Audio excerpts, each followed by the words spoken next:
Yes, you just sit front and center.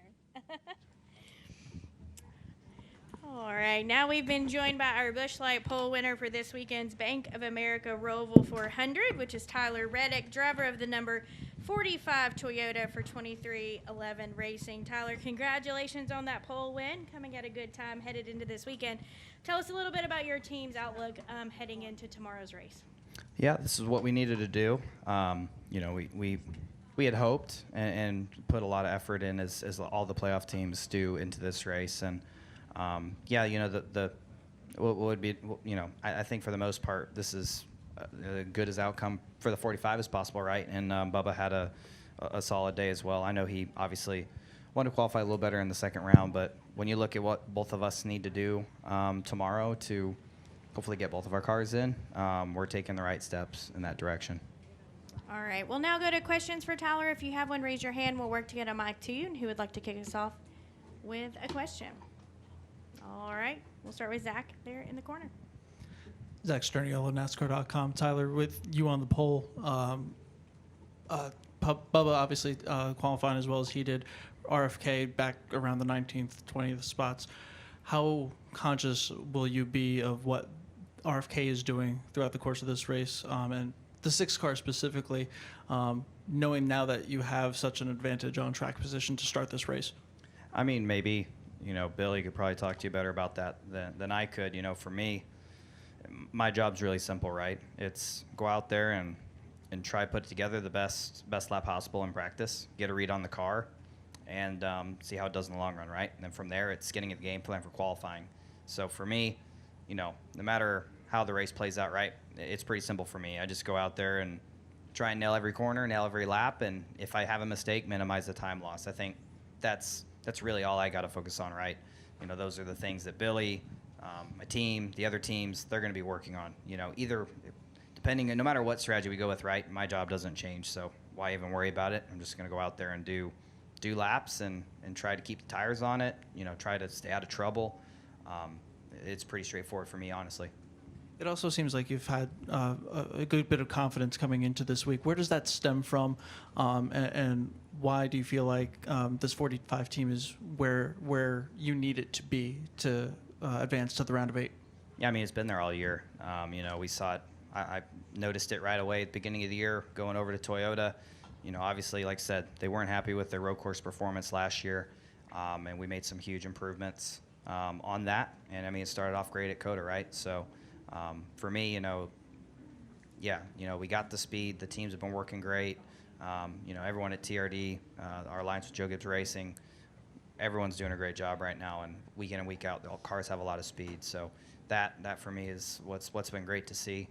I think, we just got to go manage this race now. Obviously, things can happen, cautions can fall, but like I said, if I just stick to the simple approach, we'll be in good shape. All right, Lee.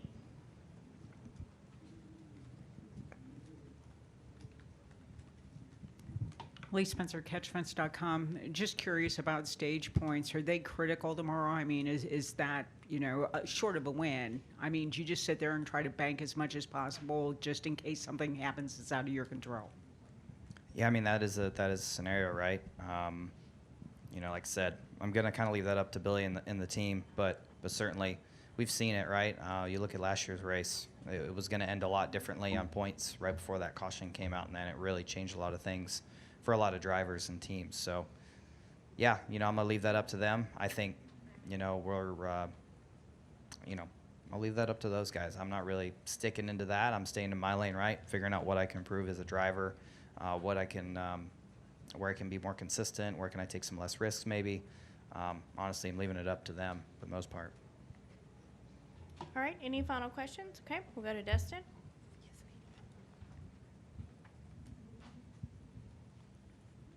Dustin Long, NBC Sports.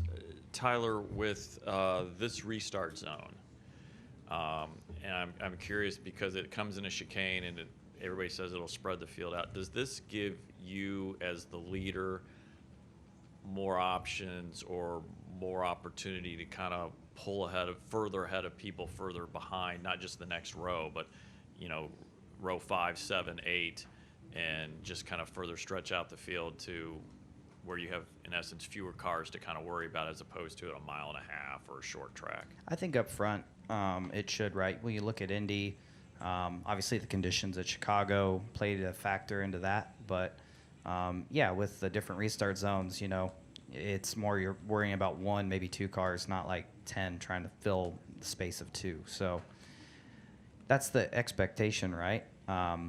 We watch this race here in a little bit. We're going to learn quite a bit. Obviously, the Xfinity car is a little bit more grip limited, but you know, the struggles that they'll face will be similar to what we'll face on Sunday. So this race will be pretty telling, but I more than anything, I kind of got the feeling that the control car is going to have a bigger advantage than it's had in years past here, for sure. So obviously the field's going to get flipped at times, and there's the potential that you're going to be running in further back in the pack, and maybe you have to restart there at some point, type of thing. It's going to be easy at the start with being the control car, so life's going to be wonderful. But if you're in row 5, row 7, row 8, or what have you, what is that? Might that be like, or what are the questions or concerns you have at least right now before seeing the Xfinity race? Yeah, it's unknown, right? You know, when you think about it, it's just, it could be as simple as vision, right? You know, visuals. You know, the first row is going to know where they're at in the chicane. The second row is going to have a little bit harder time. Third, fourth row, you know, it's going to get to a point. I remember this at the Daytona Road Course when we're going through the back chicane. You know, you just get to a point where you're in a line of cars so deep, you don't know where track limits are left or right. So that'll be interesting to see how that plays out. Obviously, we don't have to worry about as much the Xfinity cars, but the Xfinity guys obviously have to be really careful of the stack-ups, knocking radiators out before they even make it to take the first lap. I think, obviously, as we've seen with this car, it's a little bit more resilient front and back, but still you can do damage to the front of the car, the back of the car, you know, wheel-to-wheel contact. I think the Xfinity cars are a little tougher, you know, a little more flex and things. You know, the Cup cars, they're strong, but wheel-to-wheel contact can bend stuff. So I think those are the things you have to be aware of, just spatially aware. That's going to be a difficult thing. But I think, you know, you're just going to have to play it, be smart, right? Because as soon as you leave the restart zone, it's fair game. People are going to be going for holes and gaps.